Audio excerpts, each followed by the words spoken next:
നബിയനാ റസൂലുള്ളാഹി സ്വല്ലല്ലാഹു അലൈഹി വസല്ലം തങ്ങൾ ഉറപ്പെടുത്തുകയാണ്, ഒരുപാട് കച്ചവട ചരക്കുകൾ അധികരിക്കലുകൊണ്ടോ അമ്പരചുംബികളായ മണിമേടകൾ വെച്ച് ഉല്ലസിക്കലുകൊണ്ടോ ഇതൊന്നും ഒരിക്കലും സമ്പത്തിൻ്റെതായ അടയാളമല്ല.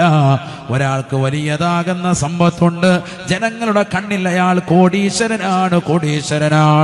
പക്ഷെ അയാളുടെ മനസ്സ് സംതൃപ്തി അടഞ്ഞിട്ടില്ല എങ്കിൽ അയാൾ ദരിദ്രനാണ്.